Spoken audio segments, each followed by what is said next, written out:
Alhamdulillahi Rabbil Alameen wassalatu wassalamu ala ashrafil anbiya'i wal mursaleen nabiyyina Muhammadi wa ala alihi wa sahbihi ajma'een. Amma ba'du, assalamu alaikum wa rahmatullahi wa barakatuh, and welcome to our Fiqh Hour. Pray you are all well. Tuesdays and Thursdays are usually have been quiet days, at least on a couple of occasions now. One Tuesday we experienced this Tuesday, and today's Thursday. So if it is as predicted, then it may be a quiet day today. But let's see, because Hestia has joined us. Inshallah, I'm assuming it's a he. Has got lots of questions for us, and I'm sure he will keep us busy until the rest of the brigade join. Today, right now, as we speak, we have our Olive Lantern Trust event going on for sisters and children not so far from here. About a 10-15 minute drive in that direction. They've booked out a venue which has a soft play for little children because it's half term here in England. And also it'll be an opportunity to talk about what Olive Lantern Trust is doing across the various projects that we have in UK and outside of UK, Asia, Middle East, Africa, Southeast Asia. And just on that point, I was speaking to a brother this morning who wanted to sponsor some orphans. And so we have that opportunity available. It's about £400 to sponsor an orphan to become Hafiz of Quran or to study the Quran.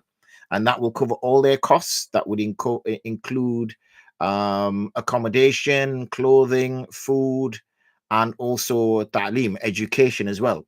So if you're interested in that, then you need to go to Olive Lantern Trust website and click. And when you go to the menu, then you're scrolling all the way down and finding orphans. When you find orphan, you click on orphan, and then you'll be able to come across. And the one that you're going to, the one that we've got, a big project, which is our personal project, our personal institutes there, then you want to click on Pakistan, because that's where we have our institutes. We have a Darul Uloom we're setting up there in Pakistan. That's just been running now for a few weeks and months. And similarly, so therefore you can support in that way. So the sisters are running the event as we speak in order to raise awareness, and also little kiddies have a bit of a good time, raise some funds as well. I think this time they're raising funds in particular for Gaza, and also, excuse me, also enlisting people as volunteers. So if you wish to be a volunteer, please do go to Olive Lantern Trust website and find somewhere on there which will say, I would like to be a volunteer. There'll be something along that line. Click on there, put your details in, and one of my colleagues will get in touch with you, inshallah. So yeah, so that's the occasion that's ongoing right now as we speak. So please do support in whichever way. Obviously we do collect zakat. I did mention a few days ago, no, maybe a few weeks ago, that we are in consultation with some partners in Southeast Asia in order to explore the possibility of those of us who commit a major sin in the state of Ihram, and as a consequence, we need to give them. So many of us, when we return back to our countries that we've traveled from, we realize, oh, goodness me, I made an error in the state of Ihram. What am I going to do? And they tell you that, oh, you need to give them, but that animal has to be slaughtered within the precincts of Al-Masjid Al-Haram. But we're here now in the UK or in France or in whatever, Pakistan, Indonesia. What do you do now? So we're hopefully going to arrange something so that can be done for you. But anyway, watch this space, inshallah. So, Ba'da Salam, did the pre-Islamic Arabs use the same Islamic month names? And if so, did Ramadan have any significance before Islam? Yes, the months were very similar, that were used prior to the advent of Islam. The only difference that they had is that they would move the prohibited months around. They would move them around. What I mean by that is there are certain months in which you cannot partake in warfare. And it's quite very well constructed. What that meant was obviously that there would always be time for safe passage for trade to continue. And also, if innocents were caught up in something, they could always, find a way around it. And therefore, it would allow traveling to be safe. But what the Arabs would do, this is pre-Islam, is when the situation benefited them, they would move the prohibited month away. Why? Because they wanted to carry on fighting. For them, it's like, if you're in a boxing fight or in a wrestling match or an MMA fight, and the bell comes for you, you might not want the bell to come because you might be on top of your opponent, and you want the bell to come after a minute or 2 minutes or 3 minutes. You don't need the bell right now, because if the bell comes, your opponent is going to be saved by the bell, so to speak. So therefore, they would move those, months around. And it was on that basis that Islam came and said, no, you cannot move these months around. These months are fixed, and you will have to stick to those times that they're fixed. And these months, which are as referred to as hurum, yani sanctified months, sacred months, they cannot be moved around. So that was the only difference that was made as such. In terms of Ramadan, if you look at the root letters of Ramadan, then this really talks about the heat. Okay, it was a very hot time of the year. If my memory serves me correctly, it was when the baby camel would put its feet onto heated ground. So that's where it came from. So Ramadan was something which was induced after. This was,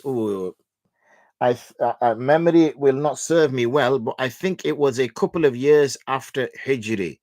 That was the first thing that was made, that the Prophet ﷺ placed upon his companions, was the fast of Ashura, which was the 10th of Muharram. There is a minor opinion that it was the 9th of Muharram. And this was the original fast, and it was made somewhat obligatory by the Prophet ﷺ, in which they would fast that particular date.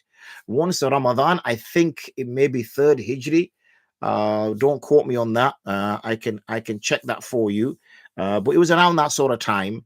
Then obviously the prescription of Ramadan came. And when the prescription of Ramadan came, then the Muslims could choose to abandon Ashura. It wasn't required to do so. And then a person had a choice whether they wish to fast fast that day, or choose not to fast that day. The Taraweeh came with it, and it was the Prophet ﷺ used to pray them alone individually. So he would come to the masjid, he would pray them, and certain Sahaba, when they would hear the recitation of the Prophet ﷺ, they would join him. And this happened one night after the other, until there was a sizable congregation. And what the Prophet ﷺ did not want to do was to bring this and make this as a burden upon his followers. Meaning that if this becomes compulsory, then the followers may not be in a position. The Sahaba radiallahu anhu ajma'in were strong men. They were very convicted men, in the sense that they had great conviction and they had great belief. However, we know now that that's not always the case, and it can prove to be difficult upon some people. And this is why the Prophet ﷺ then did not appear in the masjid, and instead he prayed in his own private quarters, as much to the sort of upset and of the Sahaba, but it was for our own benefit. This practice carried on for some time in this manner, and then obviously after the passing of the Prophet ﷺ, we see that the companions would gather together in the masjid and pray in small groups. So some would pray alone, some would, as a group of 4 or 5, would make one of them lead and the others would follow, and they just chose their own methodology.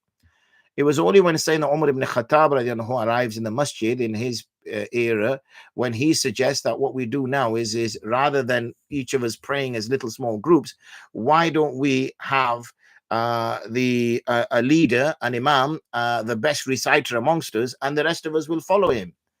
And that was institutionalized. And as a consequence, after that, it's been institutionalized in our deen, in which we have this practice now of an imam, and we all pray behind the imam. And it's now a sunnah muakkada, it's a stressed sunnah. I don't know why it keeps doing this. Why does my TikTok keep doing this? It won't load up the videos.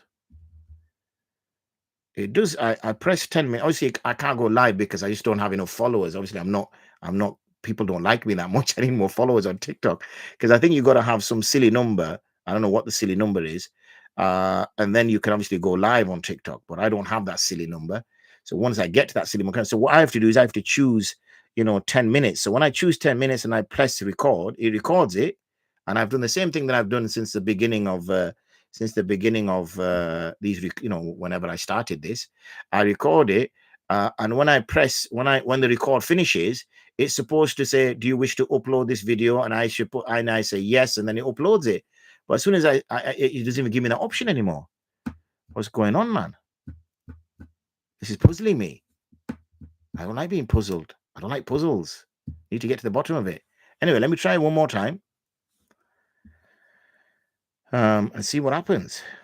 I'm intrigued. Stay away from curiosity because it kills cats.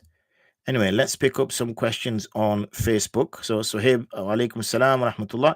Alhamdulillah, I am doing well. Barakallah feek. Thanks for asking. Sheikh, if there is no water available and the person is in a condition of ghusl, yani he is in need of ghusl, so will tayammum do for his ghusl? Yes, tayammum will do for the person's ghusl, assuming he meets the criteria and the condition that's required, meaning that there's an absence of water, it's too far away, he's made effort to try to locate that water. As long as he's gone through all the scenarios and situations, then he meets the criteria, then yes, he can perform tayammum in the absence of water. Sheikh, in wudu, while washing nose, how much water should we inhale in our nose? Well, I don't think we should inhale water into our nose because the nose is for inhaling air. And as I understand it, that if we inhale water, we drown. So therefore, we should avoid doing that. Instead, what we should do is just the water. That's only to snuff the water up so that we draw it up our nose. Because it's an easy way, because obviously gravity is going to let the water come out of our nose. So when we sniff it, that's all we're doing, is because we're moving the water against gravity. Okay. Sheikh, what's the ruling if a non-Muslim says to us, As-Salamu Alaikum? Should we answer? The thing is, what we should do is inform. Again, if we have friends who are non-Muslim or associates who are non-Muslim, then we need to inform them that obviously As-Salamu Alaikum is a dua, okay? And As-Salam is one of Allah's names, So by saying, As-Salam, in another way, what we're saying is God be with you, Allah be with you, okay? So how can Allah be with a person who is not a Muslim? So it is better to avoid it, okay, at all possible. However, what we also found is that many of the and the reason why this ruling became of such a nature is because many amongst the Jewish tribes, individuals from the Jewish tribes that lived in Medina around the time of the Prophet ﷺ would say to the Prophet ﷺ, As-Salamu Alaikum. Okay, so they'd say it quickly, As-Salamu Alaikum. All right. And it was like a little kind of in joke that, if we say As-Salamu Alaikum really quickly, the Prophet ﷺ is going to think we're saying As-Salamu Alaikum. So he will say Wa Alaikum As-Salam. He will say it properly. So we are sending, death upon him, and he is sending salam upon us. So it'll be like a big in joke. Okay. It'll be like a big joke that, look, we tricked the Prophet ﷺ. Ha ha ha ha. That we said As-Salamu Alaikum to him, and he thought we said As-Salamu Alaikum. So the Prophet ﷺ taught his companions that just say Wa Alaikum. So if they've said As-Salamu Alaikum, then Wa Alaikum. Okay? Yani, death be to you then. But you are not uttering the words death be upon you, because we shouldn't be cursing people. But if somebody has cursed and said As-Salamu Alaikum, then you just say Wa Alaikum, Wa Alaikum. Right? That was the reason where the Wa Alaikum comes from. Okay. However, we know that we can make dua for non-Muslims. Okay, we can make dua for non-Muslims whilst they are alive. So there is a scope if people are behaving themselves. Okay, but if you go for the actual answer, the answer will be to avoid saying Wa Alaikum As-Salam. Reason being is As-Salam is Allah's name, and it is of that nature that one should refrain. However, My understanding is that this wa alaykum predominantly came because of these phrases that certain Jewish people were using against the Prophet and quickly saying As-Salamu Alaikum. And that's why we have to be careful how we pronounce it. We should be saying As-Salamu Alaikum, because As-Salamu Alaikum means death be upon you. And you are supposed to be giving salam to people, not to be wishing death upon those people. So anyway, let me try this little experiment. So it's recorded it now for 4 minutes and 34 seconds. Yeah. So I now press this. It's worked now. Okay. I think I know what's happening, I got a feeling I know what's happening. I think what's happening, that I'm leaving it for more than 10 minutes and it's just freaking out because of that. That might be it. Okay. That might be it, See, we all learn. Isn't a day a nice day when you learn something? Wasted days, and if you've not learned something, if the day goes and you've not learned something. Mashallah, Jazakallah khair for elaborating. Allah provide you. Ameen. And yourself, Suhaib, and yourself. Don't cut yourself out, your du'as as well. Salam, can you discuss the topic? Guys, we do salam, but that's not the masnoon way of giving salam. I know what you mean, and I have nothing but love for you. But we have to do the masnoon way of giving salam, and that is As-Salamu Alaikum. Okay, it's not slim, and a lot of people do slim, don't they? SLM, or they do AAW or something, AAW, all these acronyms and abbreviations and all that malaki. It doesn't take that long to type in As-Salamu Alaikum. So just, As-Salamu Alaikum, or you could, have it saved as a shortcut on your whatever it is you're typing on. But, salam doesn't mean anything. What does salam? And it's not actually salam, it means salam. So what does salam mean? So As-Salamu Alaikum. So wa alaikum salam. So I don't have to, it's not wajib upon me to give Haris wa alaikum salam, because obviously he's not giving me salam. He just said salam. Can you discuss the topic of black magic nazar you covered a few sessions back? I believe you said there is no way anyone would know that they've been affected by either, since that would be ilmul ghaib. And the only way the Prophet knew black magic was done on him was because the angel told him. Is this you saying people need to stop jumping to these assumptions since we would not know? 100%, Haris. I'm glad you listened and you have absolutely succinctly gathered what I have said in a couple of paragraphs. Excellent. That's exactly right. Black magic, or whoever's done black magic on whoever, is ilmul ghaib. Okay, it is knowledge of the unseen, not knowledge of the seen. Me going up to somebody and slapping them at the back of the head, and somebody, let's just say somebody is facing you. Okay, somebody is facing you, and I walk behind them and I slap the back of their head, and then I just stand like that. And then that person says to you, "Oh, who just hit my head?" You have got knowledge of that. You're looking at me. You saw me slap him. You'd say, "Oh, Staji did it, or Muftab did it. Muftab slapped the back of your head." Okay, but if someone says to you and rings you up on the phone and says, "Haris, by the way, somebody just slapped the back of my head. Who was it?" You're going to say, "Guy, why are you ringing me for? How am I supposed to know who slapped the back of your head? I'm sat at home. Where are you? Oh, I'm in the masjid, or I'm at the gym, or I'm at, bottom of Manningham Lane." Oh, okay. Well, how am I supposed to know who slapped the back of your head? I don't know. I'm not there. I'm here. So if a person does not know who slapped somebody at the back of their head when they're just like, maybe a half a mile or a mile down the road, how are they going to know who's done black magic on someone? When magic itself is not zahir. At least someone getting slapped at the back of the head is zahir. It's a hand being struck against the back of someone's head, and a person doesn't know that. So therefore, to go to somebody in order to ascertain knowledge of the unseen is haram. Okay, it's haram. In fact, there are stronger phrases used than it's haram. This is akin to shirk and bordering. Well, the only reason I'm using these words akin to shirk, bordering on kufr, because I want to avoid saying those words. But if I didn't mince my words, then it is kufr. One cannot go to any being and ask them knowledge of the unseen, because that is assuming, you're making the assumption, or that's based on the premise that you believe this person has knowledge of the unseen. For you to believe that this person has knowledge of the unseen is to associate a characteristic, a sifa, which belongs to Allah, to another human. to a creature. And you cannot do that because you are now doing shirk, and shirk is kufr. So we cannot jump to assumptions. We cannot guess. We cannot do whatever. We don't, we're not a group of people who do, we're not superstitious. We are supposed to go by what is zahir. Let's just, set the stall out. We do not deny black magic. We do not deny nazar. Of course it exists. Okay, of course it exists. There is enough scriptural evidence and proof for that. But what we don't say is that can a person ascertain that just by, going like that or whatever. Okay. 800, I believe. 800. Is that how many followers I need, Haris? Subhanallah. Haris, you best tell everybody about it then, because I don't have 800. I don't know how many I've got on TikTok.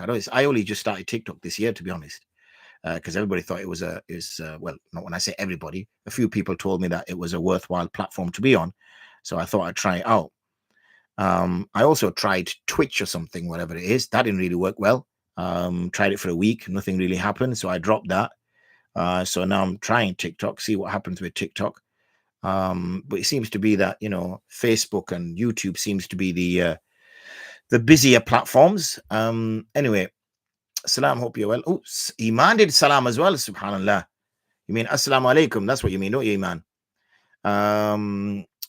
If one breaks a fast, at least, some people are giving salam. Mona Suleiman didn't even give salam. He just jumped straight into it, unless I've missed his salam. Khair. If one breaks a fast in Ramadan due to a headache and dehydration, which was severe, is there an expiation due? Well, an expiation is due when there is no udhr to break a person's fast. If there is an udhr, and when I say udhr, it means a legal reason. If there is an udhr to break a fast, then it's absolutely fine. The issue here is if there's no udhr. Now, a headache, okay, I don't think a headache is udhr. Why? Because, of course, you're going to get a headache. You've not eaten for several hours. Dehydration, well, I think dehydration might be a strong word to use, maybe thirsty. Dehydration is actually a condition which is medically assessed, that a person can say you are dehydrated. Obviously, you're going to be dehydrated to some extent, because if you're not drinking water, then dehydrated means you're not got enough water in you. Obviously, if you're not drunk water for 7 hours, you are going to be less hydrated than if you had drunk water. Easy signs are your lips start getting chapped. Why are they getting chapped? Because obviously the volume, the water that's in your body is reducing. That's a telltale sign. Your mouth starts going dry. Okay, there's lack of saliva. So again, obviously, that's a lack of hydration. Okay, there's so many. You get headaches. You feel a little bit lightheaded. You feel a little bit tired. These are all signs of lack of hydration. So 100% you will feel dehydrated. But is it sufficient for one to break a fast? Also, once you've been like this for the first week, you'll notice that your tolerance levels change. That's only because your body is going through a change. At the beginning, when you first start fasting, your body is expecting the normal levels of hydration, the normal levels of food, and the normal levels of sleep. When I say normal, it's what you've got your body used to. It doesn't necessarily have to be normal. There's people who sleep 9-10 hours a day. There's people who sleep 6 hours a day, and they're both functional. So it really depends what you've got your body used to. There's people who eat like 3-4 big meals a day, and there's people who have one light meal and one heavy meal, and that's it. So it only depends what we've got our bodies used to. There's some people who drink 3-4 liters of water a day. There's some people who drink, a liter a day, and that's it. So it's really what you have got your body accustomed to. So the first 3 to 5 days, you are definitely going to feel fatigue. You're going to feel thirsty. You're going to feel hungry. It's a fact. Okay, it's a physical fact that that's going to happen. However, what you'll find is your body will start now to, because your body is very robust. Allah SWT has created a very robust body. It will now say, okay, this is the new norm. Well, the body doesn't talk, but, I'm just kind of dramatizing this a little bit. So your body will say, okay, this is the new norm. This is what this guy is going to do. This guy's only going to take this amount of water. This guy's going to sleep at these times. This guy's going to eat at these times. So we now need to work around that. And they will work around that. And when they work around that, you will see that within a 3 to 5 days, your body will now start functioning properly, even in those conditions. Okay, it will start functioning properly, even in those conditions. So, you have to have, let me just try this because I don't want it to go down on me.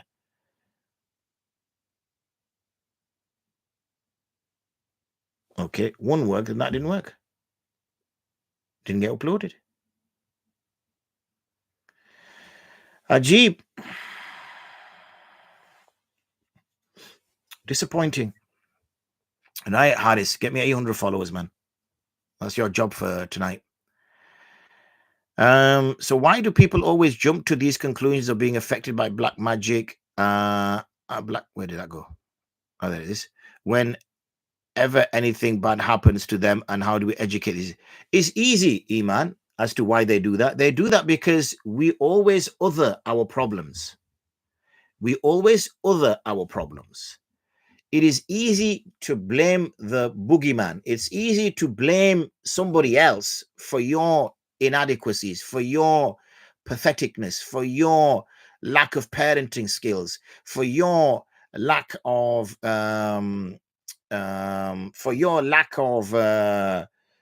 achieving something in your life, for our own inadequacies. It's easy to blame the other. So basically, the husband is an annoying so-and-so. The wife is an annoying so-and-so.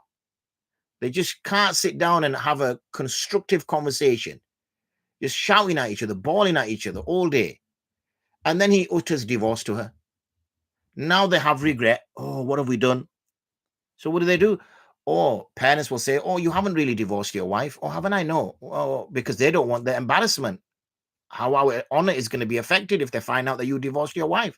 So how do we solve this problem? Oh, you were under the influence of black magic. Was I? Yeah, of course you were. Oh, I was. Yeah, you're right. It wasn't me. I'm such a decent person. I'm such a great man. Of course I was under the influence of black magic. And that's it. It's othering our problems. That's what this is, Iman.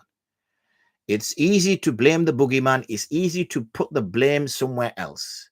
That's why you notice that when there is some international issue going on, we're all clambering and standing up and trying to make a change and waving flags and doing this and doing that.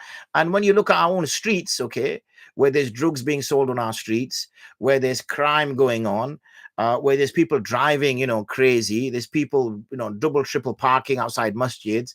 There's, we got our own issues, but we don't solve those issues. Why? Because we like othering. We like to look at other people's problems, not our own problems. Because if we look at our own problems, we have to solve our own problems. We're responsible for our own problems, but it's easy to elsewhere. So that's the answer in short. Who are the Nakshbandis, and is it advisable to mix with them? I met a few brothers today who invited me to a zikr session, but I was unsure. So the Nakshbandi is a group of what you would call people who want to kind of rectify their behavior, clean their soul, take a spiritual approach to things, and they will dedicate a lot of their time towards doing dhikr. Now, obviously, the term Nakshbandi is a very broad term, and it's usually used in a very self-identification way. A person will identify as somebody of this nature. So I don't know what they do, what they won't do. So each group, each session, Allahu A'lam. So it depends what they do at that session. I guess you could go once and find out, and then you would have a better idea of what they actually do there. If you break your wudu whilst making your wudu, goodness me, is it necessary to dry yourself before restarting your wudu? No, it's not. There's no need to dry yourself. What you will do is you will basically start again. So if you'd already gargle your mouth, clean your nose, washed your face, and you're about to wash your arms or something, and you break wind, then you'll have to start again, okay? Because obviously all that you've done is now ineffective. So, but you don't need to dry yourself in order to start again. You just start the whole process all over again.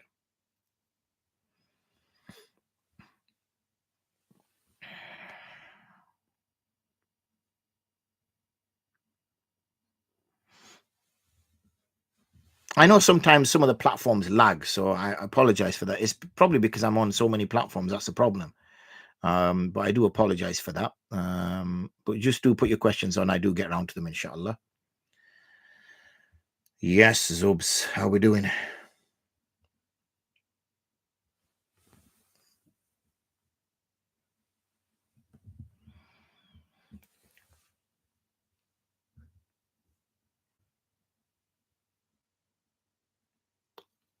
What's the ruling on community dhikr?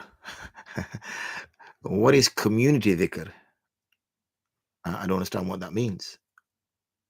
As in congregational?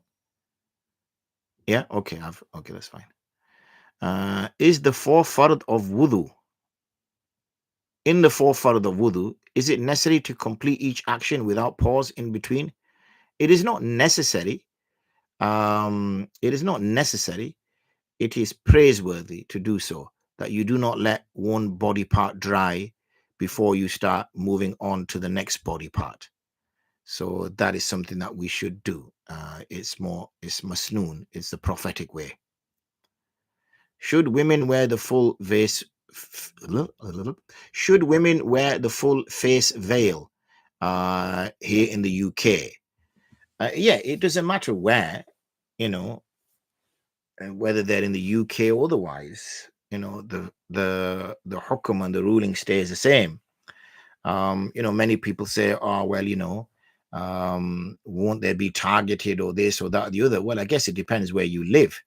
Muslims should live in a community of Muslims. If you're going to live in some far out place where you're going to be exposed to a lot of agitated, angry non-Muslims, then yes, of course, as soon as they see anything of a religious nature, it doesn't have to be a face veil, even if it's something like a jilbab or a bloke wearing a jubba or a beard or anything like that nature, they're going to obviously, because of the way the media works, they're going to obviously take an issue with that.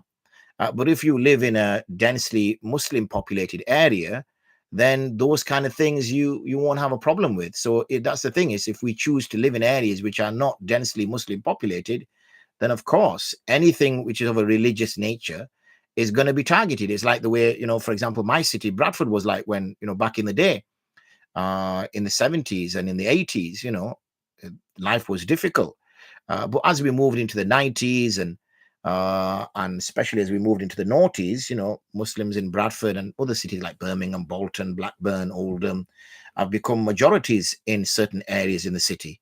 So therefore, they can wear their Muslim dress, they can cover their face, they can have their beards, and there's not that much anyone else can really do about it, or give any aggro or headache for doing so.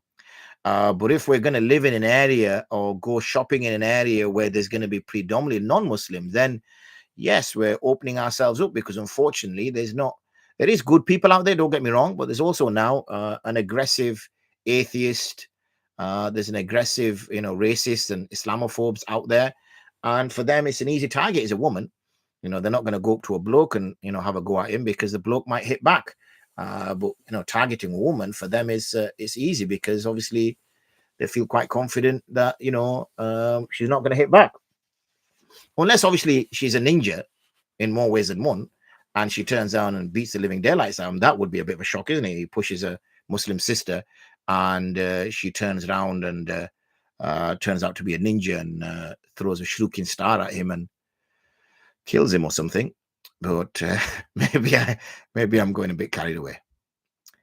Wa alaikum assalam wa rahmatullah. Is it permissible to use promo discount codes found on one website to buy an item on a different website if the promo discount code is accepted by that website from which the item will be purchased? Yeah, if you get a promo discount code from somewhere which is legitimate, you've not got it via an illegitimate way, in that your friend works for that company and your friend has access to all the discount codes and your friend has given you all those discount codes and you're using them, but you've got it in a legitimate way, not through any tomfoolery or trickery or cheating or anything like that, then there is nothing wrong in using that. So it depends how you get that promo code, how you get that discount code. If it's through legal ways, halal ways, you've not stolen them, you've not, you're not done anything of that nature, then obviously there is nothing wrong in taking the information from one website and applying the code in another website, because you get sometimes websites that have codes on there as well. If someone is publicly sinning, can I also publicly advise them? No. Okay. Advising somebody in public is not The only time that would come in, well, let me just quickly send this before it disappears, even though it's going to disappear anyway. I don't know why I'm doing this, but chalo. Yeah, it's gone. Mm. This is really troubling, isn't it? Why this is doing this? Now, you know why I might be better off doing is recording for 10 minutes and then sending it up on TikTok. Should I do that? Oh, so now it does that. So I recorded it for 7 seconds and I pressed it and now it allowed me to do it. Ajib. What is going on, man? It's really troubling me. Once I didn't know how to use TikTok, and this was the first time I got TikTok, and I used it, and I must have accepted, like a background music or something on it. So when it went up, luckily my daughter checks my TikTok because she knows I'm not really good. I've used YouTube, I've used Twitter and stuff like that, but I've never used TikTok. So she quickly ran in. She goes, "But gee, you know what you've done?" I says, "What have I done?" She goes, "You put a video up on TikTok, haven't you?" And I said, "Yeah." She goes, "Have you listened to it?" And I says, "No, why?" So she played it, and I thought, "Oh Allah!" So I had to quickly go and delete it. I didn't want anyone thinking that was Mufsab up to, man. But anyway, I don't know. I'm just gonna give it another go. Um,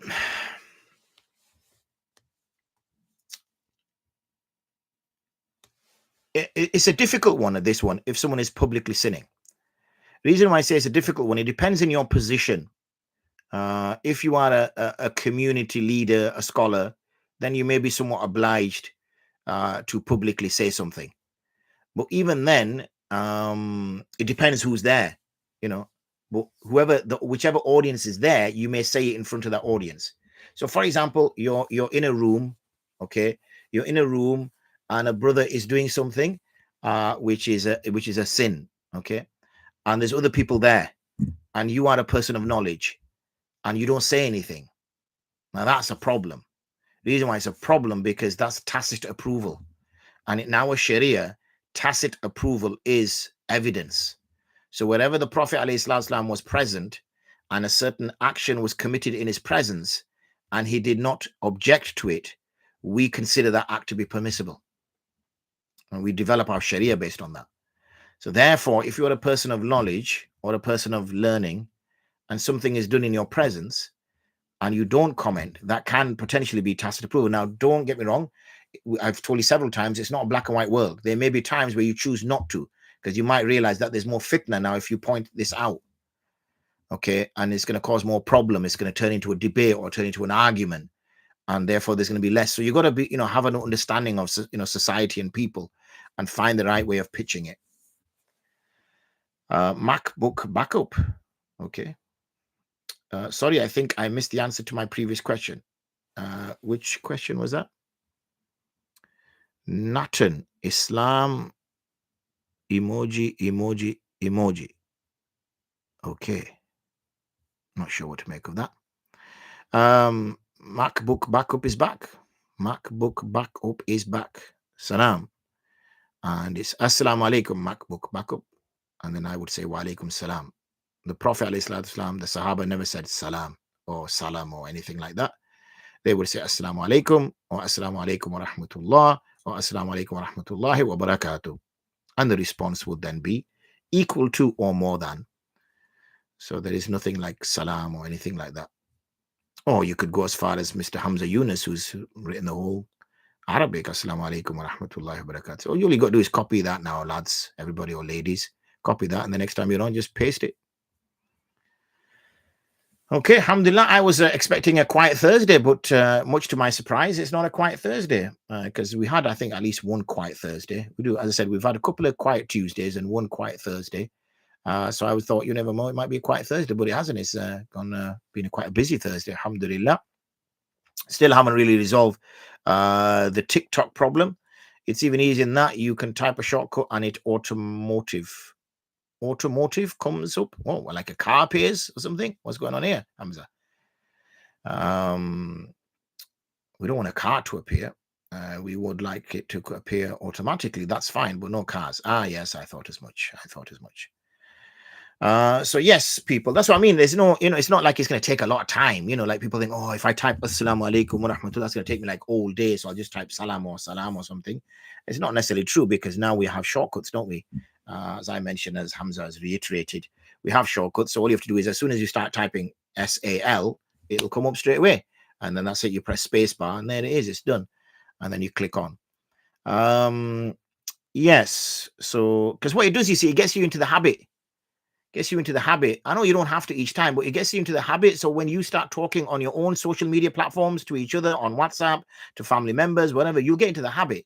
So you won't be able to start a conversation without saying As-Salamu Alaikum. Similarly, when you start talking, so I'm trying to inculcate a behavior as well. I'm not always going to mention things which are necessary, wajib, fard, masnoon, but also I'm going to be doing things in order to inculcate certain behaviors and certain characteristics in people as well. Looks like I think Suhaib's gone to sleep. He's got to get up for Fajr.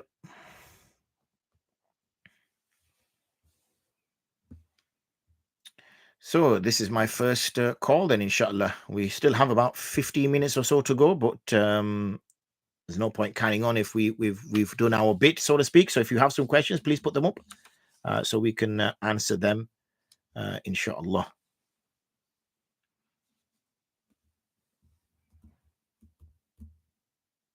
Even though we haven't resolved our TikTok problem, apart from getting 800 followers, which I don't think is going to be very likely.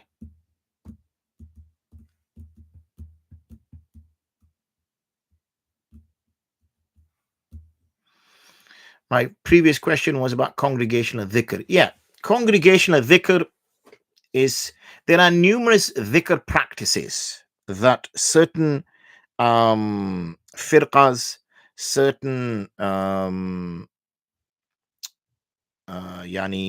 tasawwuf groups have, and you don't tend to find them within the sunnah. You find the broad concept of tazkiyatun nafs within the sunnah, without any doubt. You find the broad concept of dhikr within the sunnah, absolutely no doubt. But the specific methodologies that you see, they, like, for example, group dhikr, congregational dhikr, sitting in a circle, and you don't have that. Now, the question then comes as whether that we have a license as a community to apply those broad concepts in a manner which we feel it works, okay? Or that because this is a ritual act, this is an act of worship, and because it's an act of worship, we should only base it on sound scriptural evidence, okay? Because that's what an act of worship is. Whereas when it is other than an act of worship, then that gives us some license. So congregational dhikr is yani people joining together, is something that I believe is what we should avoid. The reason why I say we should avoid is because the only congregational act which has been encouraged and ordained and structured into our day-to-day lives is the compulsory prayers. Even the sunnah muakkada is not congregational. The sunnah ghair muakkada, the nawafil, are absolutely not congregational. That's why even within the Hanafi, we don't have congregational nawafil. I know in some of the other schools it exists, but in the Hanafi, we don't even have that either. And the reason being is we are a creature that naturally likes to show off. It's in our fitrat. And when you are in a congregation, then you're losing the focus of worshipping Allah to now yani, be kind of more focused about, am I doing better zikr than him? I need to go into a hal. I need to go into hadra. Okay. I need to do a hadra now. So, there'll be hadras and hals. And, like you see in some of these videos where Bir Saab touches one person and he gets electrocuted and he flies across to the other side of the room. And then, somebody else gets touched and he flies and sticks to the ceiling. And, where is this coming from? That's coming because of the start, which was based on this. And when we are in a communal place, we can't help but start showing ourselves so that we can draw attention. So the tazkiyatun nafs we should do absolutely, but in certain cases, obviously, when we're doing things which are going to lead us into this, then these are problematic, and they are things which should be avoided due to the problematic nature.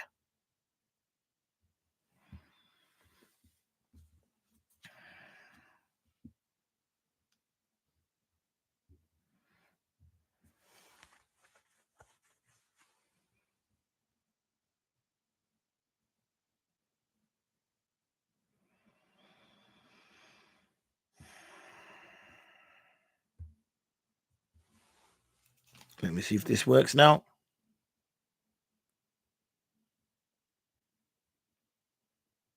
It's gone. Man, this is winding me up.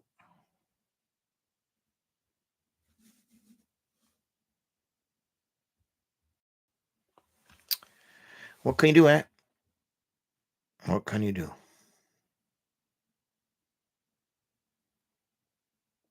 Maybe I might need to use a different device. Maybe I move TikTok to that one and move Facebook to that one. Let us see, as they say. So, no questions, mashallah, from Instagram. Looks like everybody's just listening in and hopefully benefiting from that. Last few minutes, gentlemen and ladies. So if you do have a question, please put it up. Otherwise, then we can bid farewell and come join again, inshallah, tomorrow.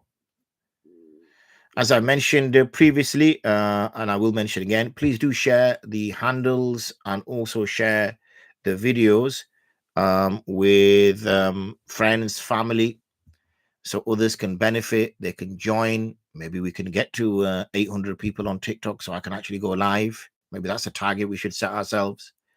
Because at this rate, there's no videos going up now anymore. So we can do that, inshallah. Wa alaikum salam. Can I read dua fata? Can I read dua? Oh, not fata. Can I read dua after wudu by the sink area in public toilets? Yes, you can. Absolutely. The thing to bear in mind is that we have now slightly different arrangements due to plumbing than was in the times gone by.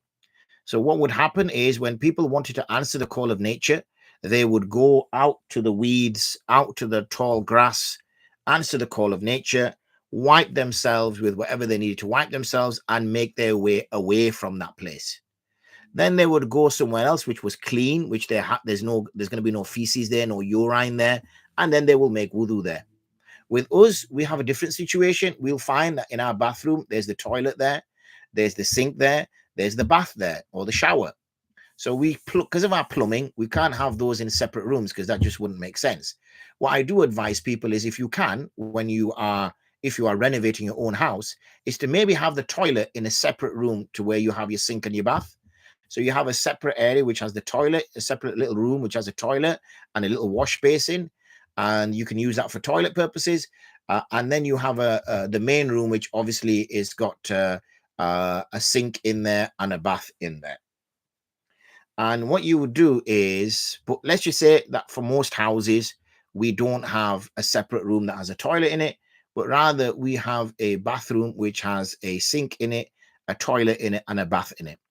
So when you're going towards the toilet, then that little area there is the area of najasa, just where the toilet is.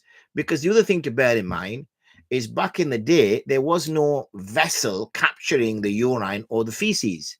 The urine and the feces were just going to go on the ground. Now we have a vessel, the toilet, which captures the urine and captures the feces. Now, unless you're going to be a little bit slapdash, then most of the urine, if not all of the urine and the feces, are going to remain in there. There's going to be no urine on the lid. There's going to be no urine on the outside of the toilet, and there's going to be no urine on the floor. We teach even boys to sit on the toilet when they answer the call of nature and not stand, because when you stand, that's when the problems arise. So once that's been done, and obviously the private parts have been washed, Now, and you flush the toilet, all the najasat is gone. There was no such thing as flushing a toilet back in the day, but now we can flush the toilet, all the najasat are gone. That water in the toilet now is technically clean. Okay, I wouldn't suggest drinking it, but it's not impure. Okay, it is clean. So therefore, then when we walk towards the sink now we're going to make wudu. So obviously now we go into wudu mind. And yes, you can make the dua before the bismillah before you start your wudu. Similarly, as you're making your wudu, you can make your duas. And when you finish your wudu, you can make your duas. That's not a problem at all. Wa alaikum assalam wa rahmatullahi wa barakatuh. Ahmad with the full mashallah there. Can we keep our eyes closed while praying if it helps focus? Yeah, it is not masnoon to close one's eyes whilst praying. I'm assuming when you say praying, you're referring to the actual ritual act of prayer, yani facing Qibla, praying your salah, rather than making dua. Then in that case, it is not masnoon. The Prophet ﷺ did not close his eyes when he prayed. However, in certain cases, if for whatever reason it just gives a person a little bit focus, then they can. But the question they need to ask themselves is, why are they not focused? Is it because they're in a room which is a bit noisy? Is it because they're hungry and they want to eat? Is it because they've left something which they need to get back to quickly? So something is obviously distracting this person. Something is preoccupying this person. Something is taking this person's attention away from their salah. So what this person should do is eliminate as many, if not all of those situations first. Then they can start getting better concentration in their salah, rather than being the distraction being a cause for them not being able to focus. What about the splash when the toilet is flushed? I don't know what kind of toilets you have, Hamza, but there is very little splash when the toilet is flushed. You will not find water. So you might be that you've got, I don't know, more powerful flush than you need, because you won't get water. If you look at it carefully, you won't get, there might be some, spray or whatever. Then the best thing to do is close the lid. The lid which is like on top of the lid, top of the toilet seat, close that, so then there's no splash outside of it. That might be an option, but I've not noticed too much splash when you flush the toilet. Salah. Okay, I see what you're saying. What about if you are sleepy? Well, I'm assuming this is either Fajr or Isha. Well, if it's Fajr, then you need to, make wudu with cold water. That'll wake you up. And similarly, if you find that it is a salah during the day, or it is Isha salah, then again, splash some cold water on your face. Trust me, that will take the sleep away from you. Or if you are, feeling cold, will take the, heat, sleep away from you. So you've got to put yourself in a circumstance which is going to be not put you to sleep. Not put yourself in a circumstance which is going to put you to sleep. So that's the key point here. If you pray on a surface that's going to wake you up, go into a room which is slightly cold, open a window. You got to use your wits. You got to use your mind. You got to use what's around you in order to build the perfect, or as close to the perfect circumstances, which will allow you to concentrate and pray properly. Because at the end of the day, that could be your last prayer. You may not pray, because remember, one prayer that you pray is going to be your last prayer. Remember that. Okay. It might be the Isha tonight.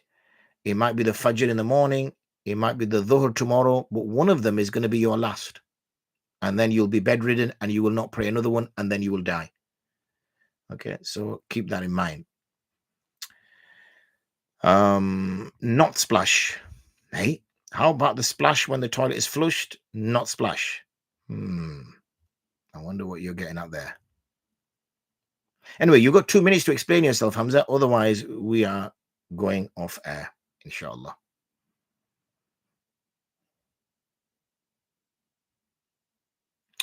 Oh, I see. From the person. You mean I need the person when the person is sat on the toilet, the splashback. Is that what we mean? The splashback? Is that what you're referring to, Hamza?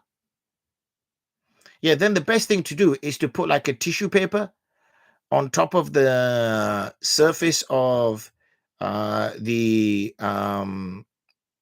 put a tissue paper on top of the surface of the water, so that what happens is it absorbs the pressure that the water is going in. It absorbs the pressure of the feces or whatever that's going in, so therefore that will get rid of that. Is dua more accepted after Asr on Friday? Apologies, that's grammar. I'm glad you did that, Junaid. Otherwise, Ustaji was going to get all Ustaji on you. So apologies accepted. Um, yes, dua is more accepted after Asr on a Friday. Yes. There is obviously a hadith which mentions that there is a time on the Friday in which du'as are most accepted. So there's big debate amongst the ulama. When is that time? Is it? And there's various hadith which support, it could be when the imam comes out, or between the two khutbahs when he sits down, or after Asr. So there's much discussion, and that's not gone up either. Ajib. That's it, man. I'm upset. Your job this evening, gentlemen, is to get me 800 followers on TikTok so that at least I can go live on that. Can I man marry? What? Can I man marry after giving? Or can a man marry after giving one divorce to his wife without waiting for the waiting period to be over? Yeah, a man can marry without giving divorce to his wife.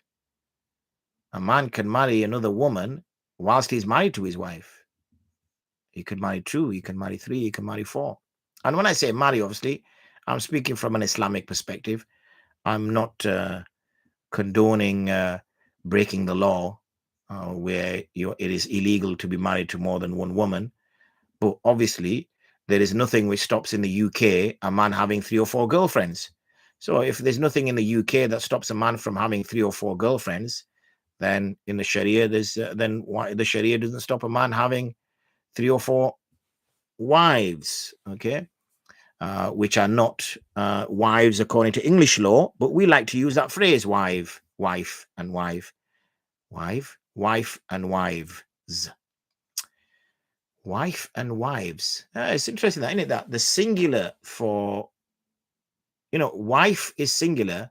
Why isn't wife plural? Why is it that you have to add an S to me? Yeah, no. Why do you have to add an S to make it plural? Shouldn't it be wives then? So if wife is singular, look, this is just bugging me now. Wife is singular. Why can I not type? Singular. Then either wives should be plural, right?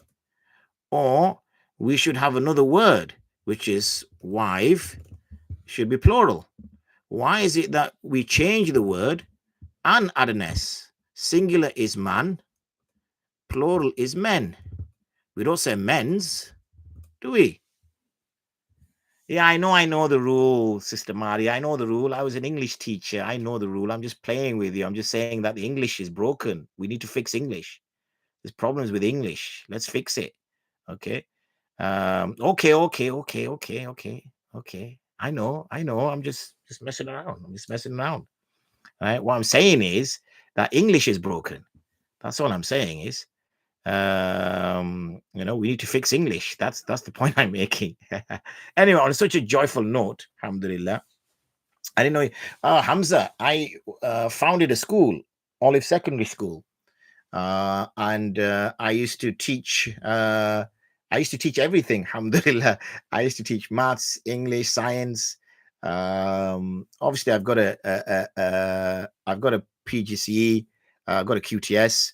I've also got a science degree, and I've also got a PGC HEP, which means I can lecture at university. So I also have a postgraduate certificate in higher education practice, and I also have an NPQH, National Professional Qualification of Headship, because I was a head teacher as well. And a few other bits and bobs. I think I've got about 7-8 degrees or something like that, alhamdulillah. So I know a little bit about English. I was just playing with you all, anyway, on that exciting point, let's wrap up for today, inshallah, and let's join again tomorrow. and see if you have 23 hours to find me another 760 followers for TikTok. That is your task. If you achieve that, I will be shocked. I know you cannot achieve that. That's why I'm so confident in saying that. On that note, As-Salamu Alaikum wa rahmatullahi wa barakatuh.